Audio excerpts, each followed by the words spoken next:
The great hall of the empire was silent. Thousands of nobles stood in their finest robes, their silver skin shining under the light of 3 moons that poured through the crystal ceiling. Princess Vila stood at the center, her hands cold, her heart colder. Today was the day she would meet her future husband, a human. Vila had seen humans only in war reports, small creatures, soft bodies, no claws, no fangs, no natural armor. They lived short lives on a small blue planet at the edge of the galaxy. For 10 years, the Empire had fought them. For 10 years, the Empire had failed to defeat them. Nobody understood why. They were stronger, they were faster. They lived for 300 years and had conquered 40 star systems. Humans had only 1 planet when the war began. Now they had 12. They took planets like other species took breaths. Easy, natural, terrifying. So the Emperor, Vila's father, had decided on peace. And peace required a symbol, a marriage between the daughter of the Emperor and a human male chosen by Earth's government. Vila hated this decision. She was a warrior princess. She had led armies. She had won battles. Now she was being traded like cargo for a peace treaty. "The human ship has arrived," said General, her father's advisor. His voice was flat, hiding his disgust. Vila said nothing. She watched the massive doors of the hall slowly open. The human delegation walked in. There were 5 of them. 4 were dressed in military uniforms, walking with the careful steps of soldiers in enemy territory. The 5th walked in the middle. He was her future husband. Vila studied him carefully. He was tall for a human but still shorter than most males. His hair was black and cut short. His skin was a warm brown color and his eyes were dark and calm. He wore simple clothes, not military dress. A white shirt, dark pants, plain shoes. He looked like nobody important. His name, she had been told, was Ho, just Ho. No titles, no military rank, no family name of importance. Earth's government had sent her a common man. The insult burned in her chest. The human delegation stopped 10 steps from her. Ho looked up at her. Vila was taller than him by nearly a head. Her silver skin and violet eyes should have made him afraid. Her reputation should have made him tremble. He smiled. It was a small smile, gentle and warm, like he was greeting an old friend. Vila did not know what to do with this smile. It confused her. "Princess Vila," he said. His voice was soft. "Thank you for accepting this arrangement. I know this is not what you wanted." The nobles around them whispered. No human had ever spoken so directly to a member of the royal family. Vila's guards moved their hands toward their weapons. Vila raised her hand to stop them. "You speak as if you know what I want," she said coldly. "I don't," Ho admitted, "but I know what it feels like to be told your life is no longer your own. I am sorry this burden has fallen on you." Vila stared at him. This was not how enemies spoke. This was not how defeated people spoke, and humans were supposed to be defeated. That was why this marriage was happening, to seal their surrender. But looking at Ho, she saw no defeat in his eyes, only patience, only calm. It made her uncomfortable. The ceremony happened that same day. It was quick and formal. Vila spoke the ancient words of bonding. Ho repeated human vows that spoke of partnership and respect. Their hands were joined. Light surrounded them. The marriage was complete. That night there was a great feast. Vila sat at the high table, watching her people celebrate a peace they did not truly want. Ho sat beside her, eating quietly, speaking only when spoken to. "You do not celebrate," Vila said finally. Ho looked at her. "This is your people's celebration. I am only a guest." "You are my husband now," Vila said. The word tasted strange in her mouth. "This is your celebration too."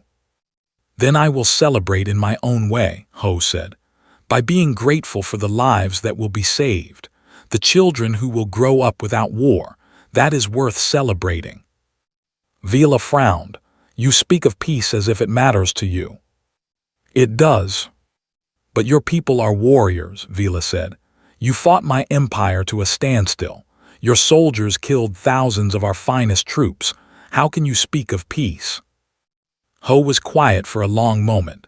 When he spoke, his voice was even softer than before. We fight because we must, he said. Not because we want to. Every human dreams of a quiet life, a home, a family, a garden to tend. We do not dream of war, princess. We only dream of protecting what we love. Vila did not believe him. The humans she had fought were demons on the battlefield. They were relentless, creative, and absolutely without mercy when pushed. They could not be these peaceful creatures Ho described. But she said nothing. The next morning they boarded a ship to their new home.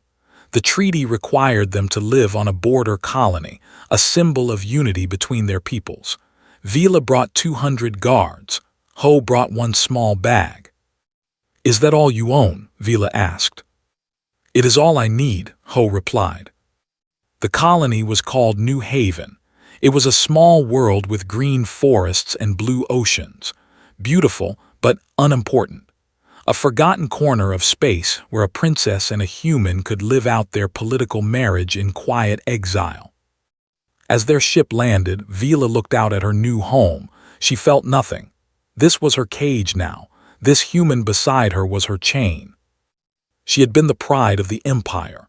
Now she was the wife of a man who carried one bag and smiled at enemies. Her life, she believed, was over. She did not know that her life was only just beginning. She did not know what Ho truly was. She did not know what humans could become when everything they loved was threatened. But she would learn. The whole galaxy would learn.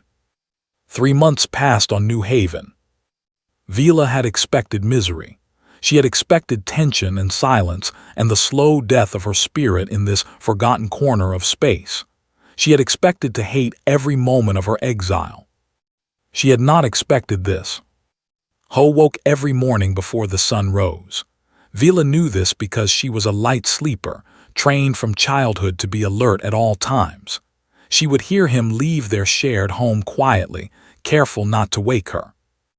At first she thought he was plotting something, meeting with spies perhaps, sending secret messages to Earth. She sent her guards to follow him.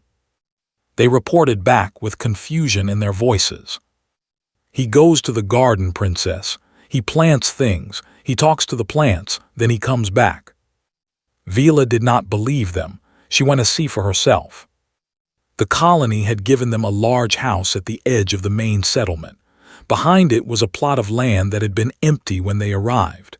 Now it was filled with growing things, vegetables from Earth, flowers from 3 different planets, small fruit trees that Ho had planted by hand. She found him on his knees in the dirt, his hands covered in soil, carefully moving a small plant from one spot to another. "What are you doing?" she asked.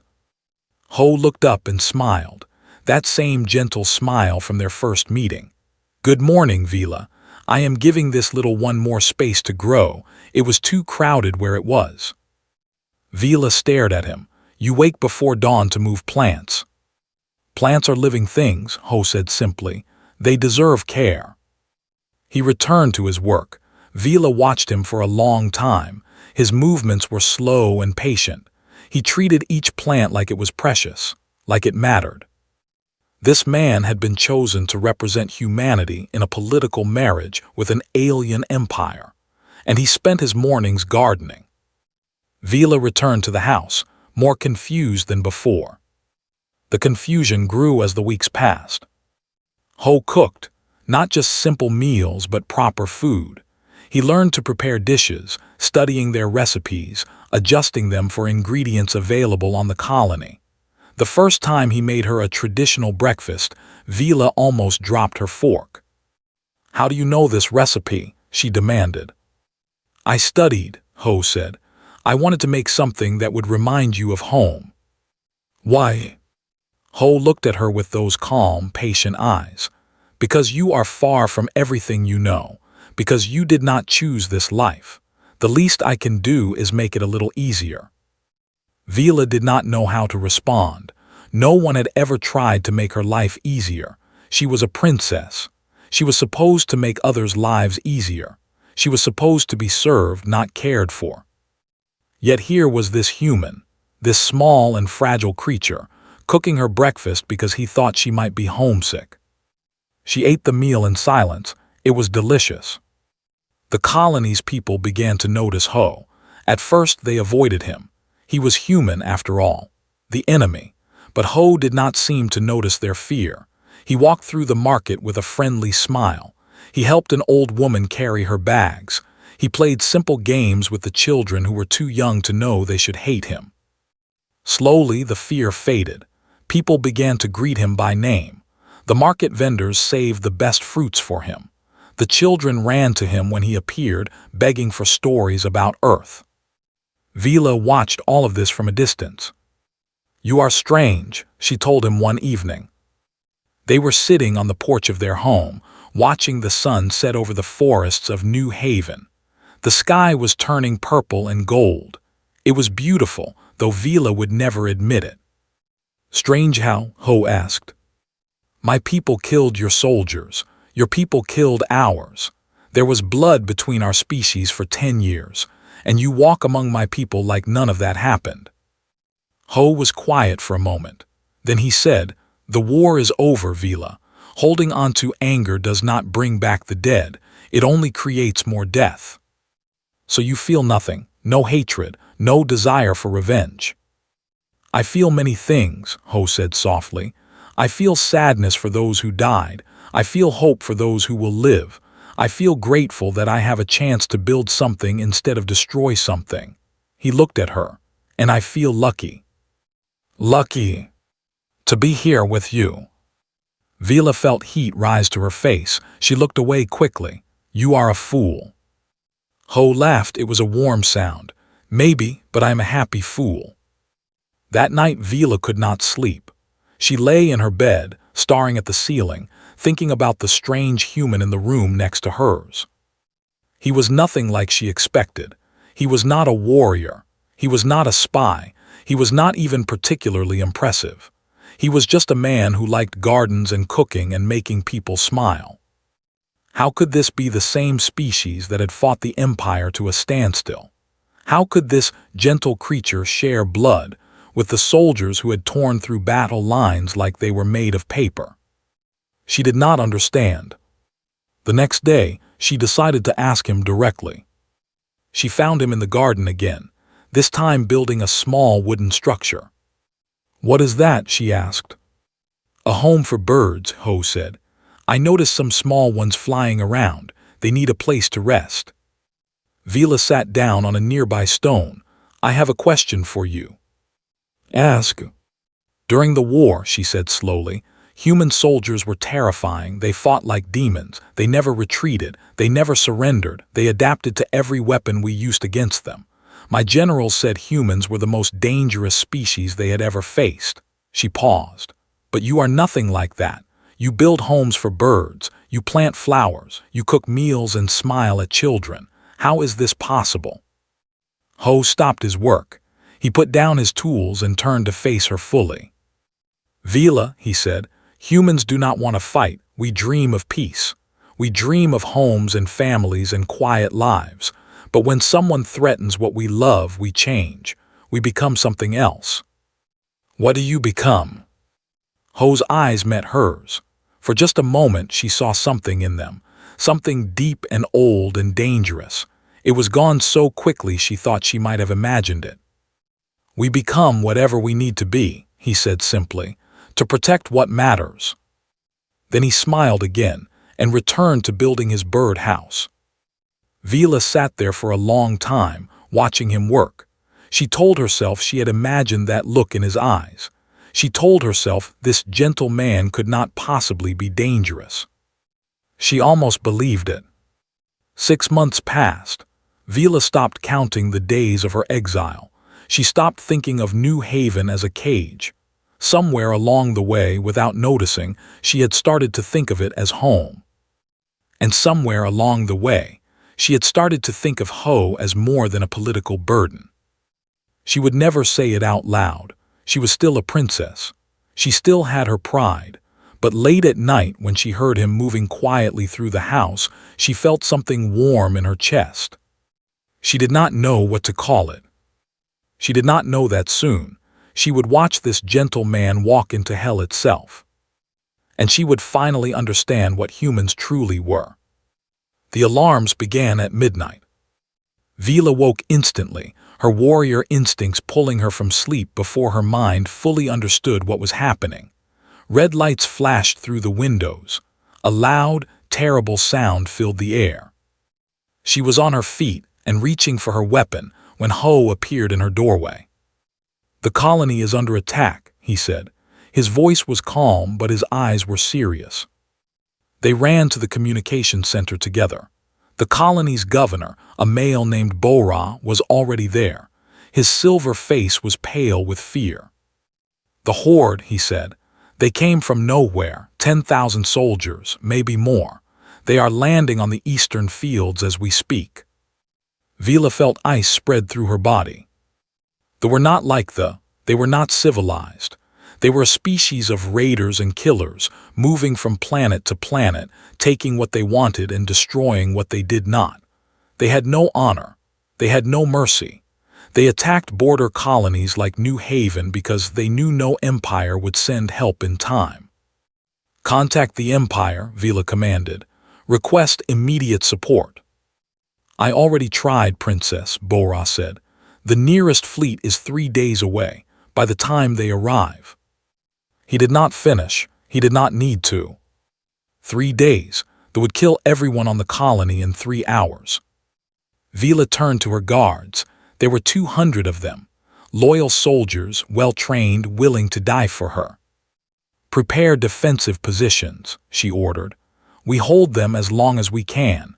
Evacuate the civilians to the underground shelters." Her guards ran to obey. Vila looked at the tactical display showing the forces. 10,000 soldiers against her 200. The math was simple. The math was death. She would die today. Her guards would die. The colonists would die. Everyone would die. She looked at Ho. He was standing by the window, looking out at the darkness where the enemy was gathering. His face was unreadable. "You should hide," Vila said. "The underground shelters are deep. If they do not find them, you might survive until help comes." Ho did not look at her. "No. This is not a request. You are a human. You are not a warrior. You cannot fight the."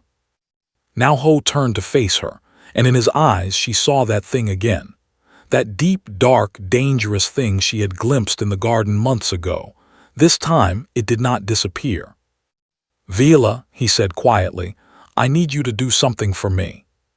"What?" "Stay inside. No matter what happens, no matter what you see, stay inside." Vila stared at him. "What are you talking about? We need every fighter we have. I am a warrior princess. I should be leading the defense."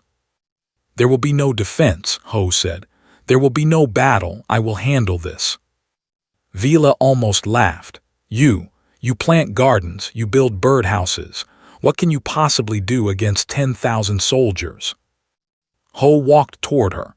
He stopped just a few inches away. This close, Vila could see every detail of his face. The calm lines around his eyes, the gentle set of his mouth, the quiet stillness of a man who had made a decision. "I am going to ask you to trust me," he said.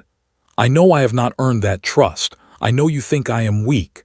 But I am asking you, Vila, please, stay inside, keep the guards inside, keep the colonists in the shelters, and do not come out until I return." "This is madness," Vila whispered. "Perhaps." Ho reached out and took her hand. His fingers were warm. "But I made a promise when I married you, to protect what matters. You matter, Vila, this colony matters, and I will not let them take anything from me." He released her hand and walked toward the door. "Ho," Vila called. He stopped but did not turn around. "You are one human. They are 10,000. You will die." Ho was silent for a long moment. When he spoke, his voice was different, harder, colder, like ice cracking on a frozen lake. "I am not going to die, Vila. They are." He walked out into the darkness. Vila stood frozen for several seconds. Then she ran to the window. She watched Ho's figure grow smaller as he walked toward the eastern fields. He carried no weapon that she could see. He wore no armor. He was just a man in simple clothes, walking alone toward an army. "Princess," one of her guards said, "should we follow him?"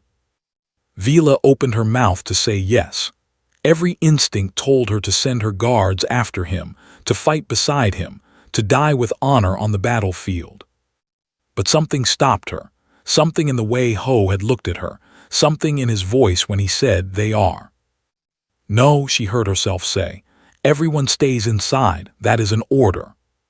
The guard looked confused but obeyed. Minutes passed.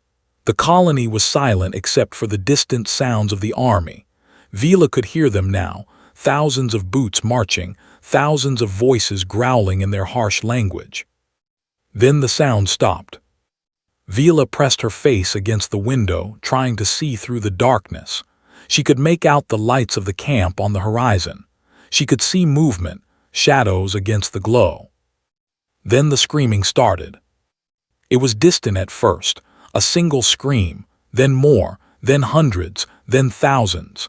The sounds of dying filled the night, carried across the fields like a terrible wind. Vila's guards gathered at the windows, their faces pale. "What is happening?" one of them whispered. No one answered, no one could answer. The screaming went on for hours. Sometimes it would fade and Vila would think it was over. Then it would start again, louder, more desperate. Just before dawn, the screaming stopped completely. Silence covered New Haven like a blanket. The red alarm lights had gone dark.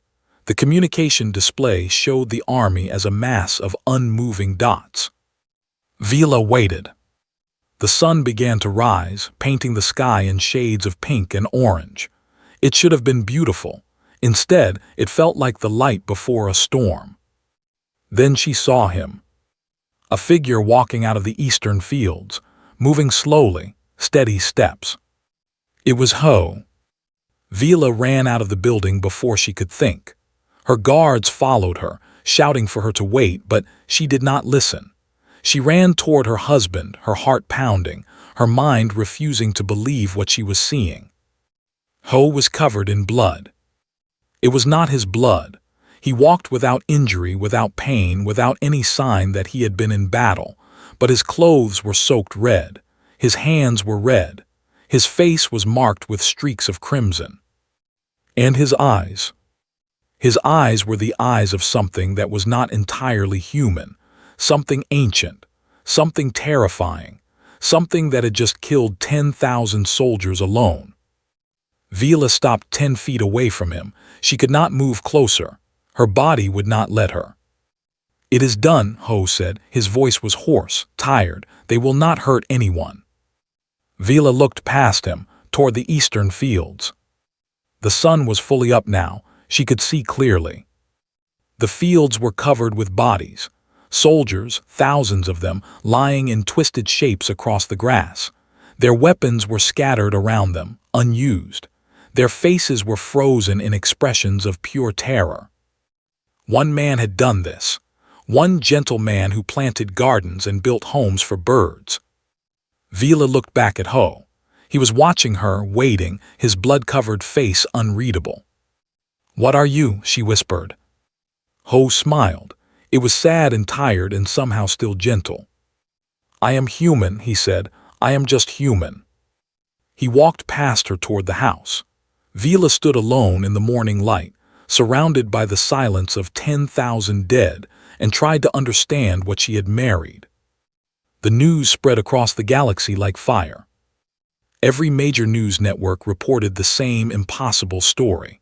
An army of 10,000 had attacked the border colony of New Haven.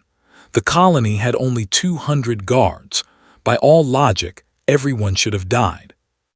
Instead, the army was completely destroyed. Not defeated, destroyed. Every single soldier killed in a single night. And the only weapon used was one human male. In the Empire, the reaction was shock. Vila's father, the Emperor, demanded an explanation. His advisors had no answers. The military commanders had no answers. The scientists had no answers. How could one human kill 10,000 soldiers? On New Haven, Vila was searching for the same answer. Ho had returned to their home after the battle. He had washed the blood from his body and changed his clothes. Then he had gone to his garden and sat among his plants, saying nothing. Vila found him there 3 hours later. She sat down on the grass beside him and waited. The silence between them stretched for a long time. Finally Ho spoke. "You want to know what happened?" "Yes."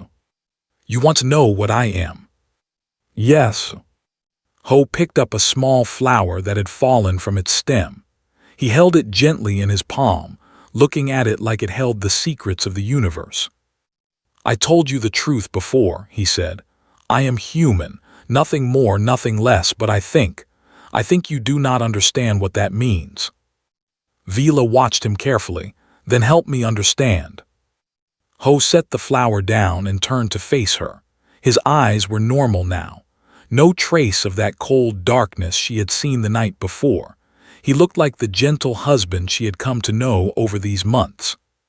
"Humans evolved on a planet that wanted to kill us," he began.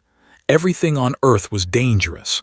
The weather, the animals, the diseases, the land itself. We were small and weak compared to other creatures. We had no claws, no fangs, no armor, no venom. By all logic, we should have died out millions of years ago." "But you didn't," Vila said. "No, we survived. Do you know how?" Vila shook her head. "We learned to adapt, to think, to plan, to work together, and most importantly," Ho paused, "we learned to become more than what we were." "What do you mean?" "When a human is pushed to the edge, when everything we love is threatened, something happens inside us. Our bodies change. Our minds change. Fear becomes strength. Pain becomes fuel. We become faster, stronger, smarter. We become capable of things that should be impossible." Ho looked toward the eastern fields, where cleanup crews were still gathering bodies. "Last night I walked into that army and I felt nothing. No fear, no doubt, only purpose. I knew what I needed to do and I did it. Every movement was perfect. Every strike was final. They could not touch me because I would not let them touch me. I was not fighting as a normal human. I was fighting as what humans become when we have no choice." Vila struggled to understand. "But they are powerful warriors. Their armor alone should have protected them." "Armor has gaps. Bodies have weak points. Every creature, no matter how strong, can be killed if you know how." Ho's voice was flat, mechanical. "I know how. Every human knows how. It is built into our blood, our bones, our deepest memories. We are the children of prey animals who learn to hunt their hunters. We carry that knowledge in our cells." "You killed 10,000 soldiers by finding their weak points." "I killed 10,000 soldiers because they threatened my home." Ho looked at her directly. "They threatened you." Vila felt her heart stop for a moment. "When the alarms went off," Ho continued, "and I realized what was happening, something woke up inside me, something I have kept sleeping for many years. I did not want to wake it. I wanted to live peacefully, to grow my garden, to be a good husband to you. But when I thought of them hurting you, hurting the colonists, hurting the children who played with me in the market," his hands tightened into fists, "I could not let that happen." "So you walked alone into an army?" "Yes." "And you won?" "Yes." Vila was silent for a long moment. Then she asked, "Are all humans like this?" Ho shook his head slowly. "Not all. Most humans never wake this part of themselves. They live their whole lives without needing to, but every human has the potential. Every human carries this darkness inside them, waiting. It is why your empire could not defeat us in the war. You were not fighting our soldiers. You were fighting our nature." "This is why Earth sent you to marry me," Vila realized. "Not as a symbol of weakness, as a warning." Ho smiled sadly. "Perhaps. Or perhaps they simply wanted me to find peace. I was not a good person during the war, Vila. I did things that gave me nightmares for years. When the war ended, I asked to be sent somewhere quiet, somewhere I could heal. I did not expect to find you." "What did you expect?" "Nothing, an empty life in exile, paying for my sins with loneliness." He reached out and took her hand. "Instead, I found a home. I found people worth protecting. I found you." Vila looked at their joined hands. His fingers were the same fingers that had planted seeds and built bird houses. They were also the fingers that had killed 10,000 soldiers in a single night. She should have been afraid. Every rational part of her said she should be terrified of this man, this monster in gentle clothing. But she was not afraid. "When I saw you return from the battlefield," she said slowly, "covered in blood with those eyes, I did not recognize you. I thought you were a stranger, a creature wearing my husband's face." "I understand," Ho said quietly. "If you want to leave, I will not stop you. I will not blame you." "No," Vila squeezed his hand. "You misunderstand. I did not recognize you because I had never seen the real you. I had only seen the mask you wear. The gentle gardener, the kind cook, the smiling friend to children. That is not a lie, but it is not all of you. And now you have seen all of me." "Yes, and I am not afraid." Vila moved closer to him. "I am the daughter of an emperor. I was raised to be a warrior. I understand what it means to do terrible things for the people you love. I understand what it costs." Ho stared at her. "You would accept me, knowing what I am." "You are my husband," Vila said simply. "You protect what matters. You protected me. How could I reject you for that?" For the first time since the battle, real emotion broke through Ho's calm face. His eyes grew wet. His lips trembled. "I thought you would hate me," he whispered. "I thought when you saw what I could do, you would look at me the way everyone does, like a monster." Vila reached up and touched his face. "You are not a monster," she said. "You are human, and now I finally understand what that means." She pulled him close, and they sat together in the garden, surrounded by flowers and fruit trees and the small house he had built for birds. Behind them, the eastern fields still bore the marks of death. The smell of blood still hung in the air. The galaxy was still learning to fear what one human could do. But in this small garden, in this quiet moment, there was only peace. And Vila finally understood why humans dreamed of gardens and homes and quiet lives. Because they knew, better than any species in the galaxy, what happened when those dreams were threatened. 1 year had passed since the night Ho walked into an army alone. The galaxy had changed. The Horde had retreated to their home systems and refused to leave. Their leaders had watched the footage recovered from the Battle of New Haven. They had seen what one human did to their soldiers. They wanted no part of humanity ever again. Other species watched and learned. Diplomatic missions to Earth increased tenfold. Trade agreements were signed. Military alliances were formed. Everyone wanted to be friends with humanity now. Everyone was afraid of becoming their enemy. On New Haven, life had returned to normal. The colonists rebuilt what had been damaged. The fields that had been covered in bodies were now covered in new grass and flowers, planted by Ho himself. Vila stood at the window of their home, watching the sunset. She was no longer the same princess who had arrived here as a bitter exile. She was something new now, something she was still learning to understand. Behind her, she heard Ho enter the room. "Your father's ship will arrive tomorrow," he said. "I know." The Emperor was coming to New Haven, not to take Vila home, but to meet Ho properly, to understand the human who had changed everything. "Are you nervous?" Vila asked. Ho came to stand beside her.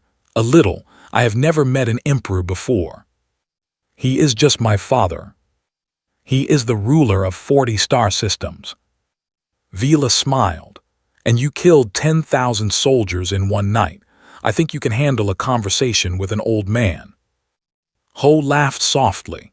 It was a sound Vila had grown to love over the past year.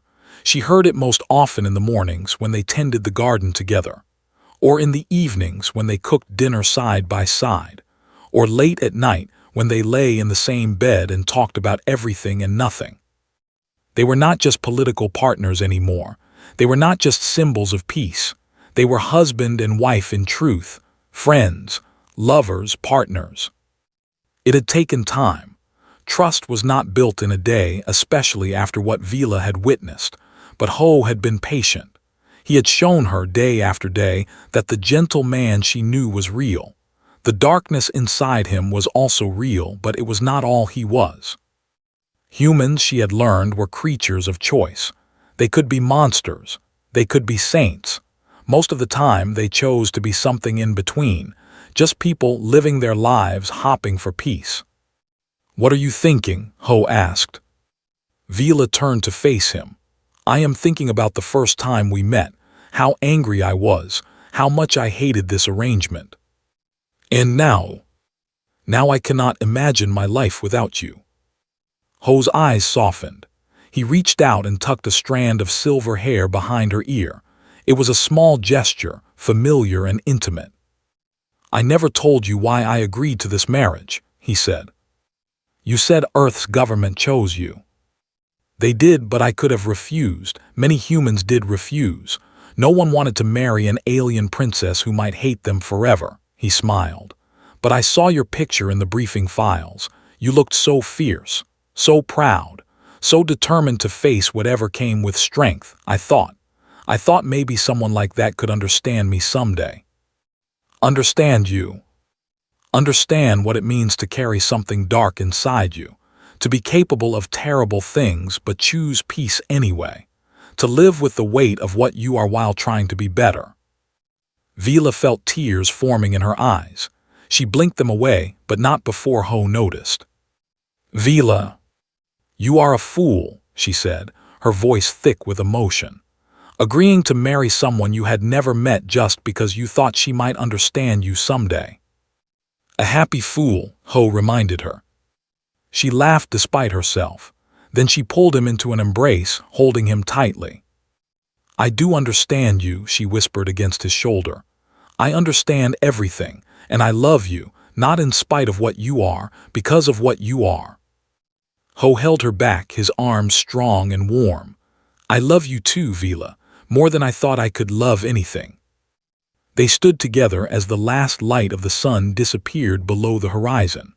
The stars came out, thousands of points of light scattered across the darkness. Somewhere out there the Empire waited. The Horde hid. 100 other species watched and wondered about humanity. But here, in this small house on a forgotten colony, none of that mattered. The next day the Emperor arrived. He came with a fleet of ships and 100 guards and all the ceremony expected of a ruler. But when he stepped off his ship and saw Vila waiting for him, all the ceremony fell away.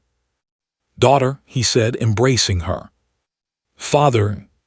They held each other for a long moment. Then the Emperor turned to look at Ho, who stood quietly to the side. "So this is the human who destroyed an army alone," the Emperor said. Ho bowed respectfully. "Your Majesty." The Emperor studied him with sharp eyes. He was looking for the monster, Vila knew, looking for the killer hiding behind the gentle face. "You do not look dangerous," the Emperor said finally. "No one ever does," Ho replied, "until they need to be." The Emperor was silent, then slowly he smiled. "Good answer," he said. "Come, walk with me. I want to hear about this garden my daughter mentioned in her messages."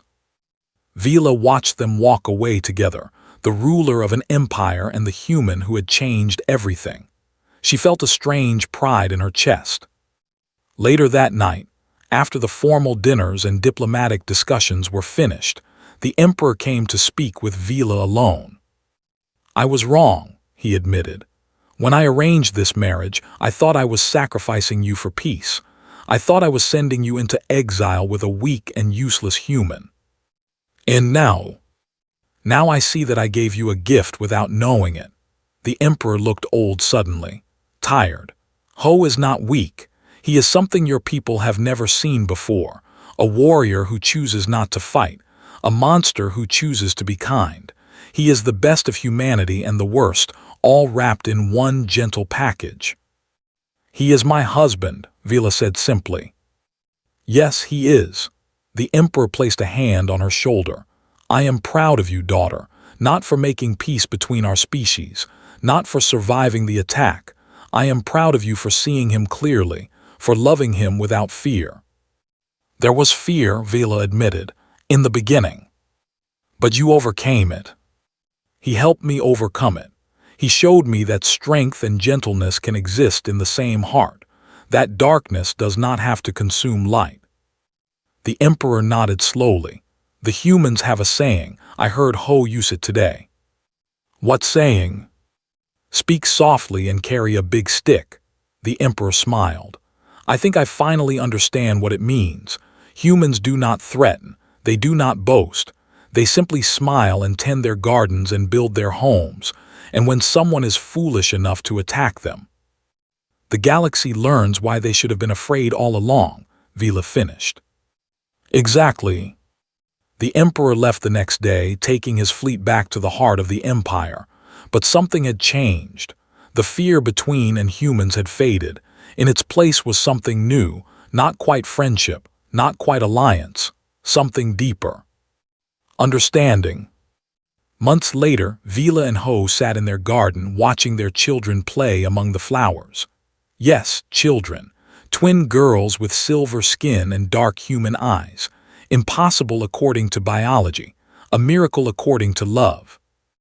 Do you think they will have your abilities? Vila asked. Ho watched his daughters chase each other through the fruit trees, their laughter filling the air. I hope they never need to find out, he said.